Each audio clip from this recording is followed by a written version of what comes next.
जय श्रीमन नारायण। दोस्तों, आज श्री सत्यनारायण व्रत कथा का हम तृतीय अध्याय आपको सुनाएंगे। वीडियो को आप अंत तक पूरा जरूर सुनिए। शास्त्रों में बताया गया है कि सत्यनारायण व्रत कथा का पाठ करने से व्यक्ति को 1000 यज्ञ करने के बराबर पुण्य फल की प्राप्ति होती है। सत्यनारायण भगवान व्रत कथा में भगवान विष्णु के सत्य स्वरूप के बारे में बताया गया है। इस व्रत का पाठ करने से घर में सुख समृद्धि का वास होता है और भगवान विष्णु की कृपा बनी रहती है। तो वीडियो को अंत तक पूरा जरूर सुनिएगा। अगर आपको यह वीडियो पसंद आए तो प्लीज़ अपने भक्ति जीवन चैनल को लाइक, शेयर और सब्सक्राइब करना न भूलिएगा। तृतीय अध्याय। श्री सूतक जी बोले, हे श्रेष्ठ मुनियों, अब मैं आगे की एक कथा कहता हूँ। प्राचीन काल में उल्कामुख नाम का एक महान ज्ञानी राजा था। वह जितेंद्रिय और सत्यवक्ता था। प्रतिदिन मंदिर में जाता तथा गरीबों को धन देकर उनके दुख दूर करता था।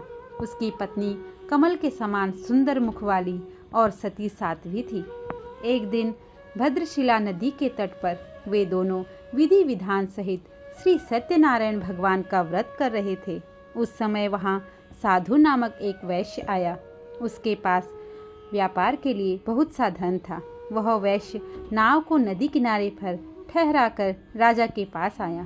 राजा को व्रत करते हुए देखकर उसने विनम्रता पूर्वक पूछा, हे राजन, यह आप क्या कर रहे हैं?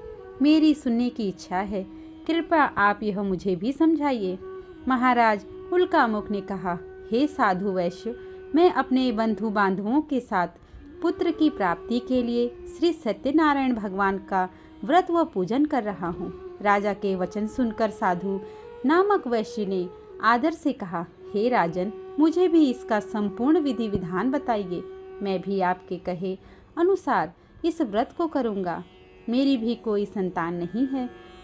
मुझे विश्वास है इस उत्तम व्रत को करने से अवश्य ही मुझे भी संतान होगी। राजा से व्रत के सब विधान सुने, व्यापार से निवृत्त हो वह वैश्य सुखपूर्वक अपने घर आया। उसने अपनी पत्नी को संतान देने वाले उस व्रत के विषय में सुनाया और प्रण किया कि जब मेरी संतान होगी तब मैं इस व्रत को करूँगा। वैश्य ने यह वचन अपनी पत्नी लीलावती से भी कहे। एक दिन उसकी पत्नी लीलावती श्री सत्यनारायण भगवान की कृपा से गर्भवती हो गई। 10वें महीने में उसने एक अति सुंदर कन्या को जन्म दिया। दिनों दिन वह कन्या इस तरह बढ़ने लगी जैसे शुक्ल पक्ष का चंद्रमा बढ़ता है। कन्या का नाम उन्होंने कलावती रखा। तब लीलावती ने मीठे शब्दों में अपने पति को याद दिलाया कि आपने जो भगवान का व्रत करने का संकल्प किया था, अब आप उसे पूरा कीजिए। साधु वैश्य ने कहा, हे प्रिय, मैं कलावती के विवाह पर इस व्रत को करूँगा।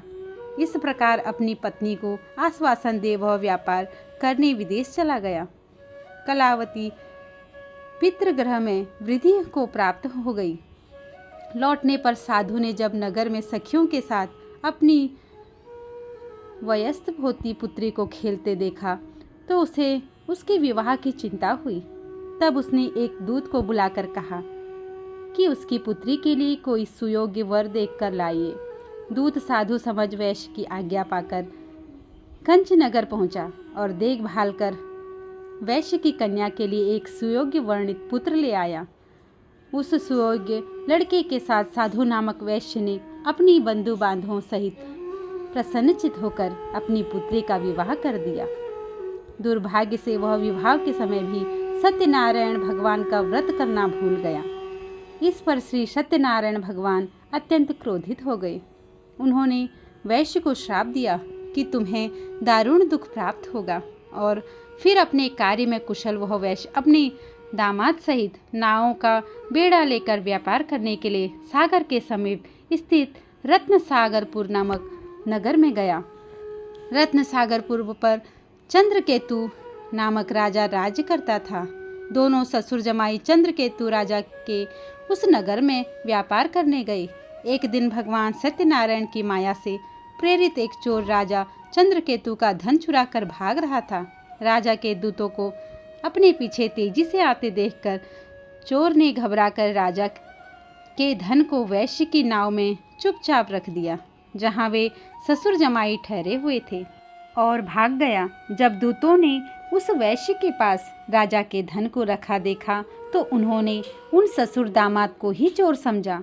वे उन ससुर दामाद दोनों को बांध कर ले गए और राजा के समीप जाकर बोले, आपका धन चुराने वाले ये दोनों चोर हम पकड़ लाए हैं, देखकर आज्ञा दें। तब राजा ने बिना उस वैश्य की बात सुने उन्हें कारागार में डालने की आज्ञा दे दी। इस प्रकार राजा की आज्ञा से उनको कारावास में डाल दिया गया तथा उनका सारा धन भी छीन लिया गया।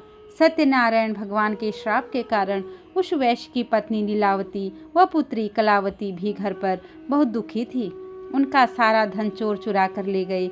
मानसिक व शारीरिक पीड़ा तथा भूख प्यास से अति दुखी होकर भोजन की आस में कलावती एक ब्राह्मण के घर गई। उसने ब्राह्मण को भी सत्यनारायण भगवान का व्रत विधि पूर्वक करते देखा। उसने कथा सुनी तथा श्रद्धापूर्वक प्रसाद ग्रहण कर रात को घर आई। माता ने कलावती से पूछा, हे पुत्री, तू अब तक कहाँ रही? मैं तेरे लिए बहुत चिंतित थी। माता के शब्द सुन कलावती बोली, हे माता, मैंने एक ब्राह्मण के घर श्री सत्यनारायण भगवान का व्रत होते देखा है और मेरी भी उस उत्तम व्रत को करने की इच्छा है। माता ने कन्या के वचन सुनकर सत्यनारायण भगवान के पूजा की तैयारी की। उसने बंधुओं सहित श्री सत्यनारायण भगवान का पूजन व व्रत किया और वह मांगा कि मेरे पति और दामाद शीघ्र ही घर लौट आएं।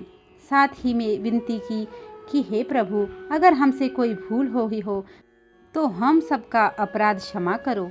श्री सत्यनारायण भगवान इस व्रत से प्रसन्न हो गए। उन्होंने राजा चंद्रकेतु को स्वप्न में दर्शन देकर कहा, हे राजन, जिन दोनों वैश्यों को तुमने बंदी बना रखा है वे निर्दोषी हैं, उन्हें प्रातः ही छोड़ दो। उनका सब धन जो तुमने अधिकृत किया है लौटा दो, अन्यथा मैं तुम्हारा राज्य, धन, पुत्र आदि सब नष्ट कर दूंगा। राजा से ऐसे वचन कहकर भगवान अंतर्ध्यान हो गए और फिर प्रातःकाल राजा चंद्रकेतु ने दरबार में सबको अपना स्वप्न सुनाया और सैनिकों को आज्ञा दी कि दोनों वैश्यों को केंद्र से मुक्त कर दरबार में लाएं।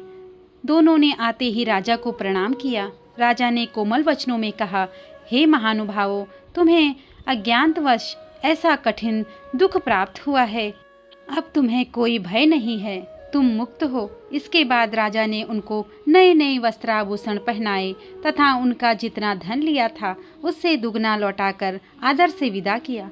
दोनों वैश्य अपने घर को चल दिए। तो दोस्तों, श्री सत्यनारायण व्रत कथा तृतीय अध्याय संपूर्ण हुआ। वीडियो को लाइक और चैनल को सब्सक्राइब ज़रूर कीजिएगा और कमेंट में जय श्रीमन्नारायण ज़रूर लिखिए।